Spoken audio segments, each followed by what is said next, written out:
Hello everyone and welcome, I'm Christopher Disciple and I'm bringing you some diamond level solo queue. Today we're spectating off of Nintendu, the Smurf for NintendudeX, the jungler for Team Coast. We just got out of what was the silliest challenger level game I've ever seen in my entire life. It ended at 12 minutes and 30 seconds, and Support Daddy, formerly known as Evaniscus, finished the game with a triple door and shield build. I will upload that. Make sure you watch it because it's hilarious. But I want to do another Disciple Quest this game with hopefully a slightly more serious game. But one caveat today is that my girlfriend's birthday is happening in about 15 minutes, so I will pause, wish her a happy birthday. You can do that too in the stream chat or in the comments below once this makes it to YouTube. She's turning 21, so it's gonna be party time tomorrow.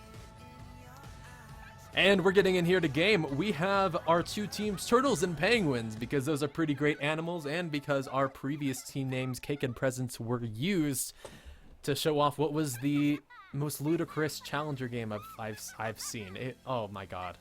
Oh my god. Hopefully Nintendude can give us a slightly better show and stop spamming that laugh quite so much. But there's the harass coming out from the mid lane, Lulu, who has a really strong advantage over Nidalee early on in the game. Nidalee tries to trade on. Nintendude throws down the ignite just for he's taking up so much minion damage. No, Nintendude, he throws the shield on himself actually and should be able to escape out of this one just fine. Okay, not a problem at all.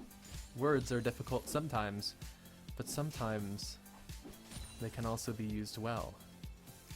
I am a shoutcaster. Zealous Yuki gets actually abused pretty hard by Gato Outplayed, who has a much stronger mid-game and just overall laning phase on Lucian than Tristana will have. Tristana has some good level 1 and level 2 bursts, but really face off against that piercing light gunslinger combo that Lucian can do pretty effectively at every point in the game, which will deal some pretty massive burst damage. However, later on, once Tristana gets that extra range from the passive as well as the attack speed from the rapid fire, she will be able to carry a little bit harder with the straight out auto attacks. Oh, Casby disconnects up in the top lane. Sing Yuna looks to leave him alone a little bit, but the minions are gonna take him out. He walks in. Is he going to grab the last hit? Nope, there's the execute. So Casby hopefully will rejoin us, or this will be the second game in a row we've seen with a Mundo who DC'd after feeding a couple of kills. Not to give anything away from the last game. Hopefully he'll come back and we can see an excellent demonstration of skill from both of these diamond level teams. We have a wide range of diamond, from diamond 1 all the way down to platinum 1. Lee Sin Devil throws in Descendants on the Bladed Thesis, and there's some good burst damage onto Bladed Thesis. Lush Life comes in from behind, and the immediate flash from Janna will keep her safe for now. A good pickup by Lee Sin Devil with the Death Sentence will eliminate a valuable summoner spell. However, they are losing out quite a bit in that top lane. Oh, there's Casby coming back. I knew you wouldn't bail on us, man.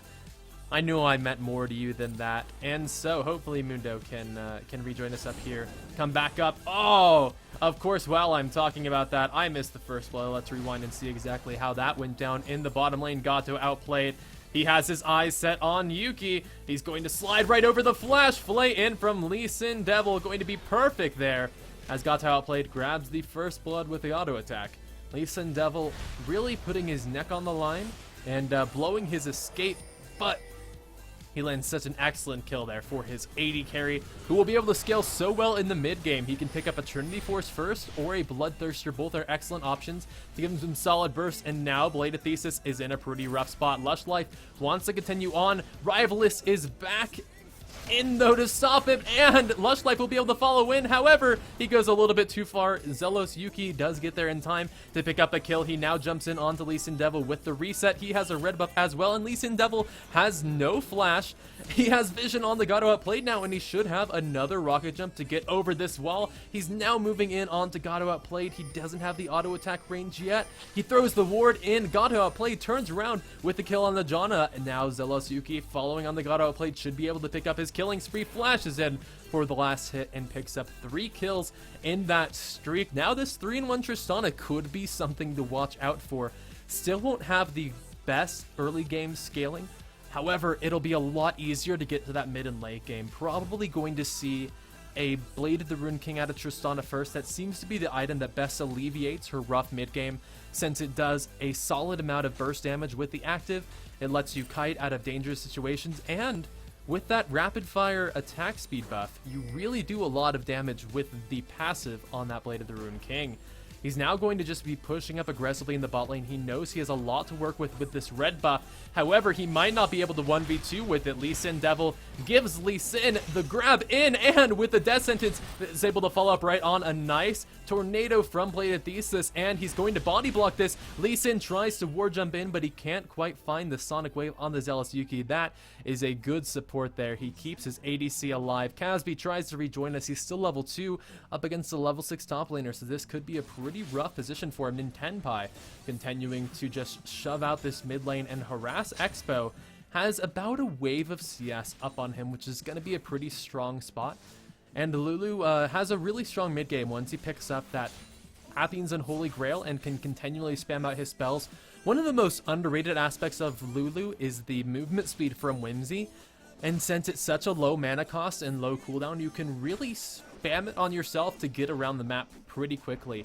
So Lulu's roam potential is actually a lot higher than a lot of people give her credit for.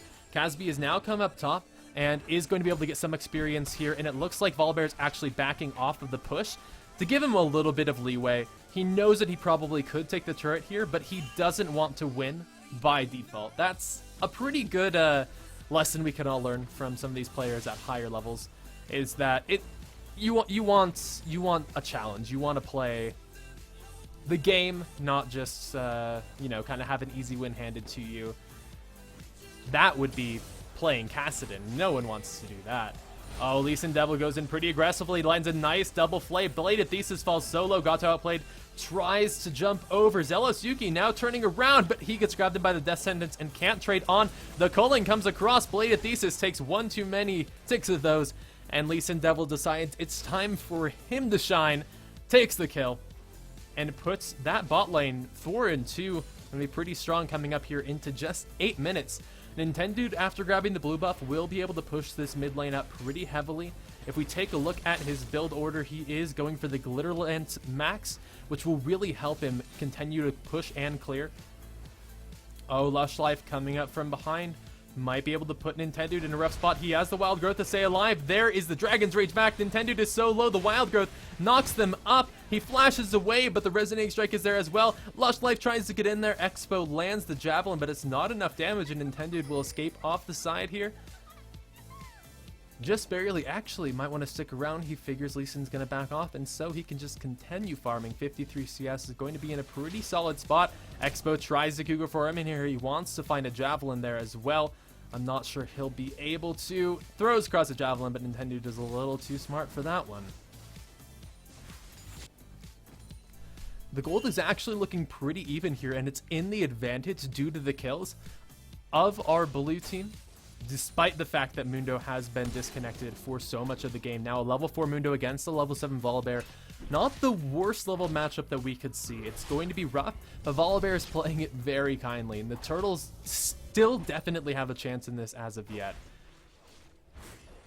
Rivalist hasn't been seen around the map too much, hasn't been able to make plays. Oh, Nintendude, no! Ganked in the mid lane.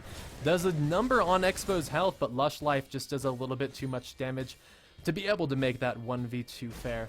And so, with another kill picked up by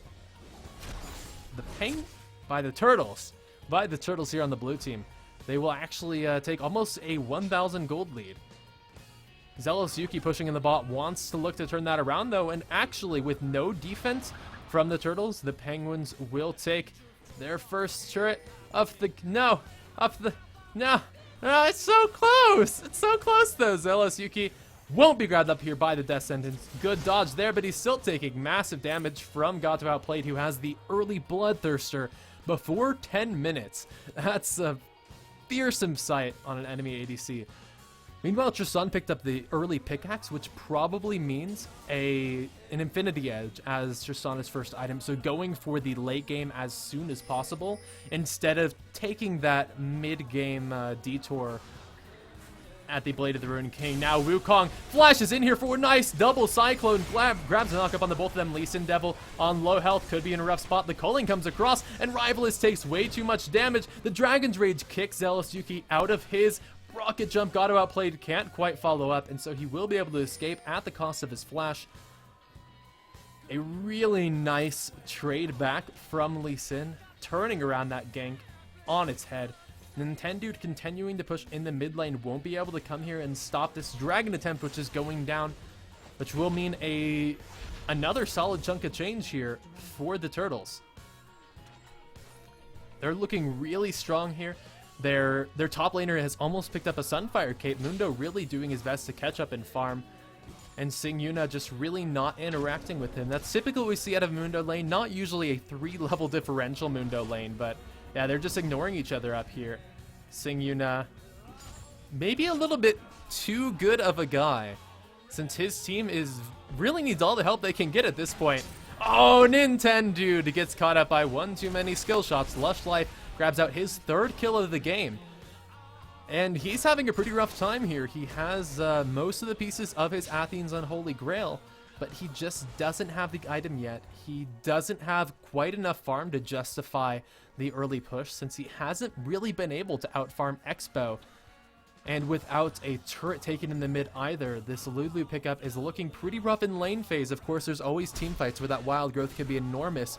Onto the likes of a Wukong, it can give him such enormous staying potential in that Cyclone, where he has the extra range on the knockup, so he can get a double one in there, as well as the consistent slow. A good knockup there, going to keep Gato outplayed from taking the Thresh Express in, but he takes so much damage. Zealous Yuki forced to Buster Shot away.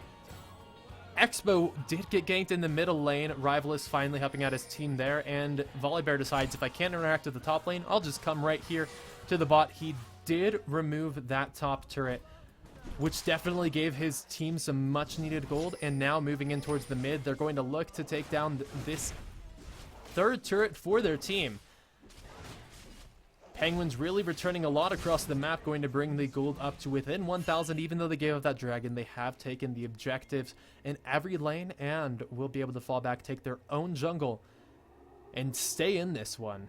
Volibear with a couple of Doran's Blades has really item ace for the lane. The Crystalline Flask as well, an interesting pickup on him. It will limit how quickly he can get those mid-game items. With that Giant's Belt, he could be going for potentially a Randuin's Omen or a Sunfire Cape are the two that I would expect. Up against that enemy team, I'm actually not too sure. We'll have to see what the diamond level player has to say about that one. Meanwhile, running down the line, it seems like everyone is working into their first major item or has picked it up already. Tristana is getting close to that Infinity Edge, but not quite there. Means that he'll be so much weaker here than Gato outplayed Lucian, who's had that Bloodthirster, been stacking it up for several minutes. Oh, Nintendude now stuck here defending up against 3 members. Won't be able to keep this turret alive. The 4th member joins as this turret goes down. Now Nintendude caught out. The war jump comes across Lush Life. Looks for the Dragon's Reach, but can't find it and falls there to the burst damage here from the Penguins. Lee Sin Devil tries to play back and might have been able to disengage off of this one. Nintendude has to be careful on that amount of health. Javelin comes across, but doesn't connect with anyone. And they've left Zealous Yuki to pull a double lift in the bottom lane, split pushing on his own, and that might be what they need to really get back here, make up the gold. Teleport comes in from Mundo, but he can't quite follow up. He has the sadism, now he's running in and getting the slows. The Sing Yuna turns around, Lee Sin Devil flashes in for the box. Nintendude no, he doesn't have the shield, he uses it on himself. Wukong does fall, and there's a double kill from Sing Yuna. The Javelin picks up Nintendude in the back though, and Bladed Thesis has to turn around with the Monsoon. Sing Yuna using that health, runs back into the fight, but he falls way too low. Expo turns around for the kill, and Yellow's Yuki. Can you live against Lush Life? I really doubt it's going to happen. The Sonic Wave should come in here soon. Lush Life has the speed, has the jump from the ward, and takes out the kill. When you're running away from Moby Boots, it's really going to be impossible when you have only Boots of Speed. Oh, we have 2 minutes left until it's Llamaface's birthday, so prepare yourselves. It's going to be an exciting time.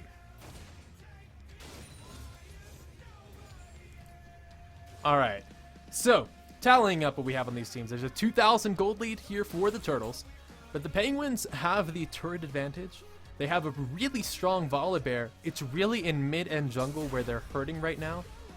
However, their AD carry should be able to scale up eventually. She's just still working towards that Infinity Edge, which is such an expensive item.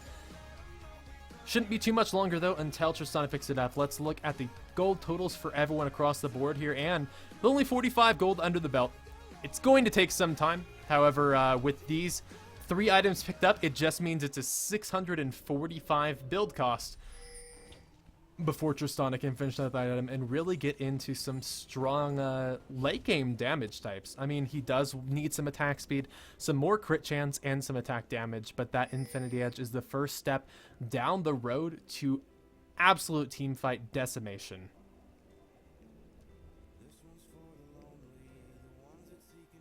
Nintendude has a solid amount of gold under his belt and has gone into the Athens and Holy Grail. Now with the Blasting Wand, he could be looking for what I would believe the Rabadon's Death Cap, just so he can get some bigger shields, some bigger slows, and some higher health on his team to keep members that need to get in the fight and continue doing damage like Wukong and Volibear alive.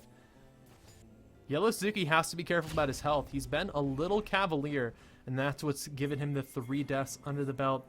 Bladed Thesis just trying to grab some ward coverage. Lee Sin Devil catches him out. He always has the threat of the death sentence, which is why you have to be so careful coming up against a Thresh. And it looks like the Penguins have some decent ward coverage, but not quite enough. They can't safely come in around this dragon without taking a javelin to the face. Bladed Thesis, no, he walks right in there into the death sentence. I talked about how the threat was enough, but apparently it wasn't. They needed the full message. The culling comes across for the double kill, and Gato outplaying his opponents. The culling grabbing up so much there after taking a dragon for themselves as well. And so with that, that's 3,000 gold here for the Turtles. They're looking strong coming into 17 minutes. Oh, and you know what time it is. All right, I'm going to have to pause it right now, guys. I'm going to have to pause it so I can say happy birthday, Isabel, my llama face. You are such an amazing girlfriend. It's your 21st birthday today, February 22nd, and I am excited for you. I went on a date with you tonight. I will go on another one with you tomorrow, where we will celebrate in person. And I hope that you have the most wonderful day and night and year. It's your 21st year. You can drink all you want, and other things that happen when you're 21. I don't know what they are. You can buy a handgun, I guess. That's technically a law. You can't rent a car yet. That would be silly. You have to be at least 25 for that. And so, happy birthday, my llama face. And we're getting right back in here to the game. Let's unpause there, where it still looks like Turtles have quite the advantage since nothing changed. Well, I paused it. Nothing changed then. That's impossible. So look at some of these build choices. I talked about how the Giant's belt could go into, you know, a Sunfire Cape and a Random Endowment. Instead, he's just going to leave me hanging, build that Spirit Visage right up, which definitely helps him with his passive. It makes that that Volibear passive so much more effective, since you get the 15% bonus regeneration. Ooh, Thresh and Lucian continuing to stay safe in the bot lane. Lucian 5-1-5, becoming a monster, grabbing the Phage and the Amplifying Tome, going to get close to the Trinity Force. And don't fear, the Amplifying Tome isn't signaling some kind of bizarre AP Lucian build, which was so hyped back when Lucian was announced. Everyone was like, oh, AP Lucian's gonna be the best thing ever. The ult does 8,000 damage or something like, I don't know. Casby just soaking up experience, finally catching up on levels, but just doesn't have the health bar. It looks pretty pitiful next to Sing Yuna, despite the fact that he has the Sunfire Cape. Part of that is due to the fact that he has more resistances, especially in the form of armor, than our Dancing Bear does so far. They've really just left each other alone. I feel like there are a lot of top laners who would definitely like that, but who haven't quite had that good of fortune.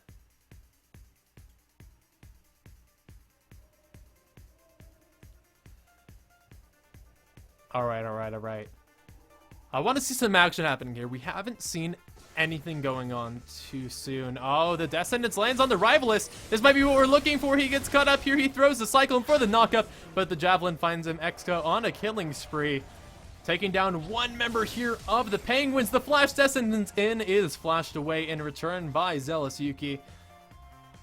And I like to see the Turtles now pushing on here, grabbing up an objective. Zealous Yuki really having to be careful. His health bar is pitiful compared to the damage that a mid-game Lee Sin with a Spirit of the Elders can put out. These Javelins raining in are going to be fearsome as well. Not only is there cooldown reduction and mana regen from the Athenes, but they need the large rod.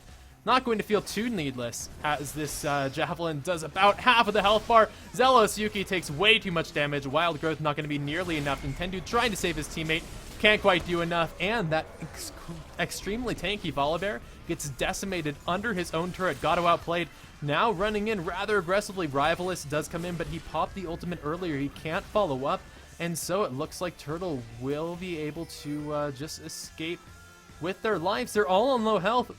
Rivalist, oh, he almost has his ult. He might want to go back in. Lee Sin, Devil, and Lush Life all can get taken out. Oh, Gato outplayed. Throws across the piercing light as Nintendu gets a little bit overzealous for Lush Life.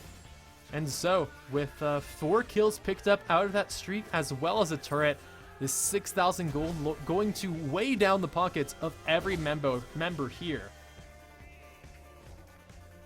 Over 1,000 gold on pretty much everyone. Lucian with 1,700. It's really, actually, he's already finished up the Trinity Force that happened last buy. Now he's getting close to that last Whisper, which is what he's probably going to stick around for. That's a 2,300 cost item, and he has about 500 to go. And so definitely a reasonable amount to pick up soon. And that would really obliterate everyone here. Even the tanky member, Siguna, just can't quite survive. We did learn that it is a Sunfire Cape picked up there by Volibear, which could hurt him a little bit since the auto attacks from Lucian really aren't punished against the Sunfire Cape. It's the Randuin's which slows them and slows their attack speed, or the Thornmail which deals damage to them.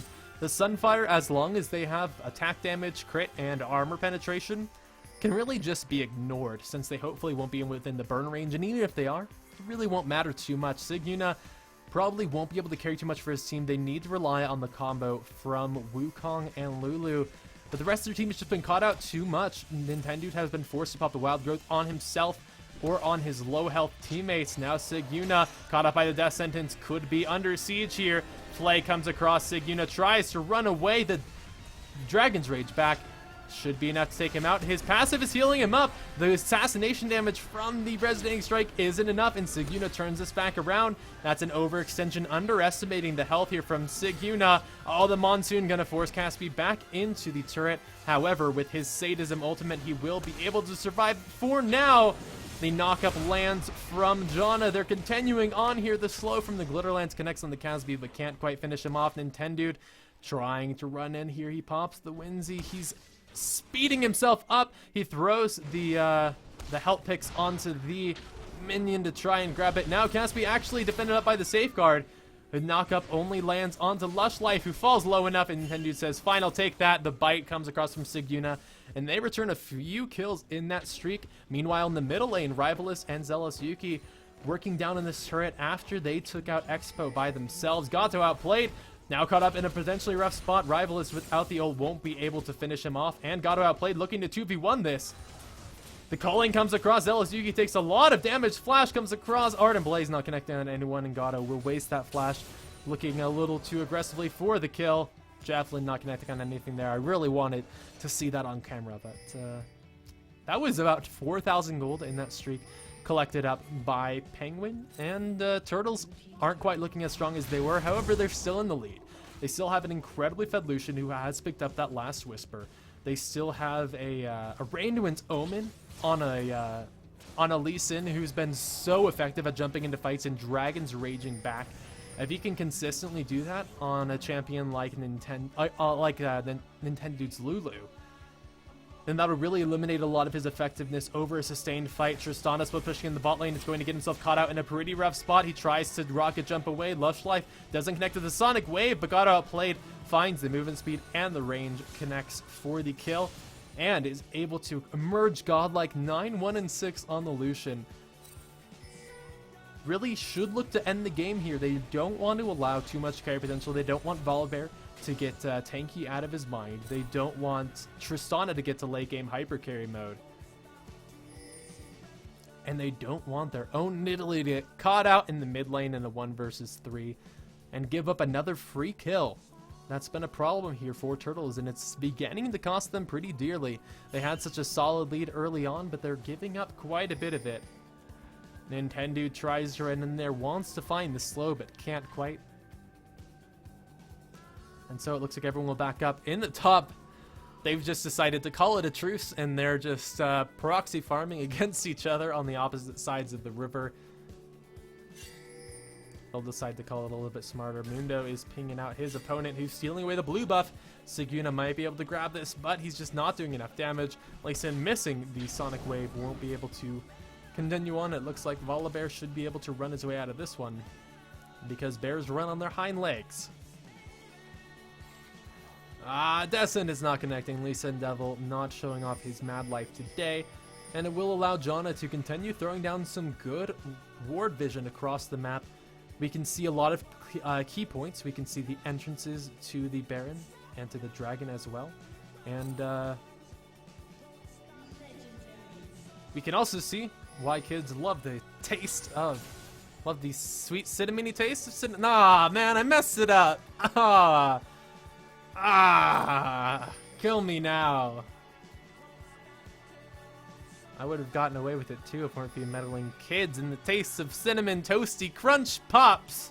I don't know at all.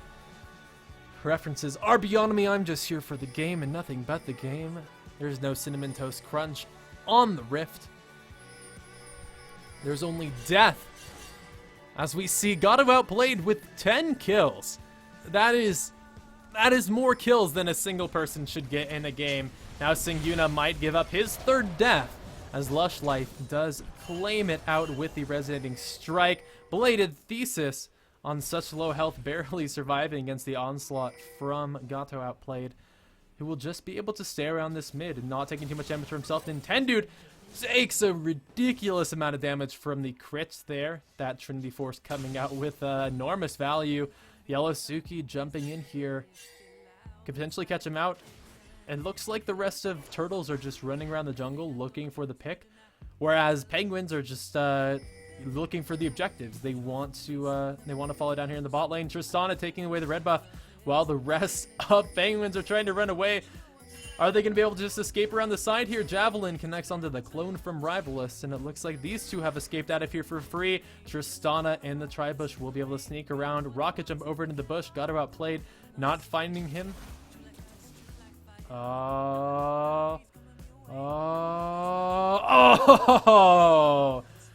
Recall just in time.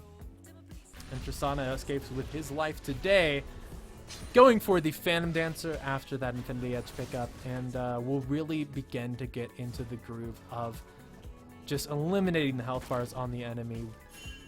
Mundo and Lee Sin probably going to be pretty primary targets, just because they're the ones who will be in range. Of course, Lucian is the most necessary member to eliminate here, but he's been so smart at playing back, using the culling when he doesn't have the range, and bursting down targets as soon as he gets within that auto attack distance, that he's felt almost untouchable.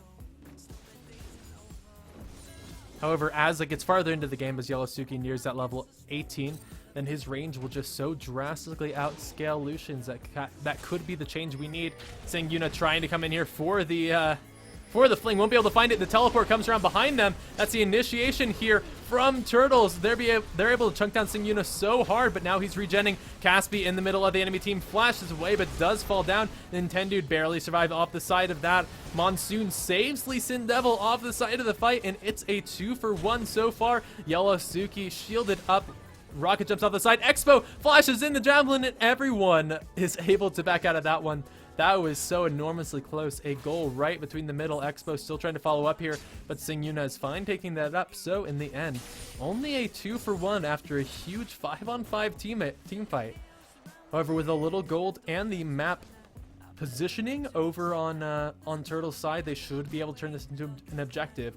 The dragon is up in about 30 seconds. They'll also be able to seal away this blue. And if they just push up this lane and then go and take the dragon, then they can call that fight a definite win, despite the almost even nature of the kills.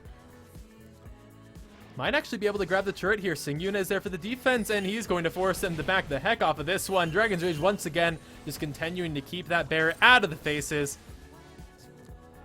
I believe the same reaction to fighting a bear is applicable to fighting a shark, where you just, you punch it on the nose. That's exactly what Lee Sin is doing. He's just saying, hey, get the heck out of here, and kicks him square back into his team. Singyuna continuing to show his presence, and actually with the time that our turtle friend spent, it looks like Penguins should be able to take away this dragon. Oh, Nintendude caught up by the death sentence. Won't be sentenced to today. Grab the Elixir of Brilliance as well. Really giving a lot of attention to these mid to late game team fights. Nintendude trying to escape from this one. He has his flash. He will be able to grab over the wall here, and with a couple members of Penguins on the opposite side, it's going to be awkward positioning. Zealous Yuki almost caught out by the javelin, looking to waddle away off the side here. Lee Sin Devil not quite finding the positioning there. Doesn't have his flash in for a flay. Expo lands a good javelin, which should force Zealous Yuki off of this turret. He has to be careful about his health bar. Javelin not connecting, and the rocket jump will finally save him. He decides enough is enough. Expo jumps around here, but there is Penguins finally coming out from behind that dragon pit. Expo knocked up by the Cyclone. The Thresh Express saves him for now, throwing the heal on himself. Culling comes across, not connecting with much, but going to try and keep the Penguins back a little as the Turtles escape here with the objective. 6,000 gold in their lead. And they really need to be able to come more in terms of teamfight wins. They have the items. Now show what those items can do. Use those stats to really muscle out an advantage here, since the game has been stalemating quite a bit, and they're up against Tristana, who's farming pretty decently. Of course, the 3-7 Tristana isn't as strong as the 11-1 Lucian yet, but once they get to 6 items, it won't matter how much gold they have. 6 items really can't be beat.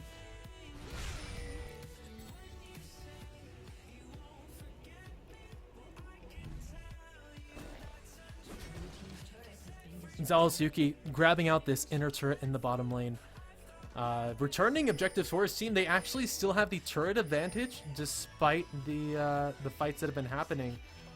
With Janna all the way back at base and Tristana in the bottom lane, it looks like Turtles are going to make a pretty aggressive play here. They catch on to Rivalist Clone. They try and jump in there, but they can't quite burst him down, and the delay from the Penguins might be enough to stop this Baron attempt by the Turtles. They never actually start up the Baron, but they position themselves for it. They have to be careful about Zealous Yuki coming in. There it is. They've started it up. They're looking to chip down the health, but they aren't fully committing in there. They don't have everyone in the pit yet. There, Casby finally runs in, and now it's below half health. Bladed Thesis takes a javelin to the face. The Penguins are grouping around the side here, and they all peel off to burst down Rivalist before he can get in there. That's going to be no Cyclone available for the fight. They turn their sights right back onto the Baron, and that should be uncontested. There's no Smite available, no Cyclone either. Lee Sin Devil picks up the kill onto Zealous Yuki, who wasn't able to do a single thing in that fight. 2 kills and a Baron here for Turtles, really making things look dire for the Penguins. That could be both an evaluation of the state of the game and a reference to the side of the board that they're on. I need to redeem myself with references somewhere, since the whole cinnamon toast puffs thing. Oh, the inhibitor goes down, and there's really no stopping them. Casby is a force to be reckoned with now, despite not having that force of nature. May you rest in peace. There's still the health from the Random Enzoma, the Spirit Visage, and the Sunfire Cape. Really some core items on the Mundo, allowing him to just stay in the fight, continuing to disrupt it, and dealing pretty solid damage with the Burning Agony. Rivalist can't defend up his own jungle. He tries to stealth in. Needs to be afraid against going near Gato outplayed, who always has the potential to get that Zephyr as his 6th item and really come up to a strong spot right here with the Trinity Force, Bloodthirster, Infinity Edge, and Last Whisper combo. He's just going to burst out anyone in seconds. We've even seen Volibear and Wukong, despite their tanky builds, systematically taken down. I mean, there's 4 kills, 6 kills, or 4 deaths, 6 deaths, and then 8 deaths on Tristana, who's had the unluckiest time of anyone in this game. The 8,000 gold advantage is going to be significant for the time being, but it's not enough to win the game. The positioning has been nice, and that inhibitor takedown feels like it might have been exactly what the Turtles needed, and it was on the surface. However, now they need to group again and force out another lane, since the super minions are going to be stopped by the auto attacks from Tristan. She's going to keep on farming up off of those super minions, which now do give 50 gold each, which is a lot more than they gave back in Season 3. And that'll just help Tristana get up to that late game carry status if she can continue to farm out that mid lane and there's no pressure anywhere else. Here's the group we're finally seeing. As Mundo's pushing the bot, he has his teleport, and so this is the perfect play. He's down there. He's going to be able to just try and keep Zelos Yuki down here, if not full on 1v1 him. Rivalus has to use that stealth just to get off, so he won't have that for the initiate. Sing Yuna, though, decides to initiate on his own terms. Flashes in for the fling back. Gato outplayed, not taking any damage there. Now turns around with the piercing light. Rivalus has the knock up there. Gato outplayed, finally gets knocked up in the back, but he has all of his health. No one's able to finish him off. He gets flung back, but look at him. He's staying so far alive. That's not even positioning. That's just straight out dominance. Nintendude, the only one left alive. The flash in from Gato outplayed will find the kill, and this looks like it's going to be Turtles' game. There's only a single member alive, Zelos Yuki, the only one, and potentially a surrender vote. There it is. Turtles take the game in 36 minutes and 30 seconds over the Penguins. Congratulations to the team of Casby, Gato outplayed, Lee Sin Devil, Expo, and Lush Life. And thanks for coming out, guys. Happy birthday to my girlfriend, and I will see all of you guys tomorrow.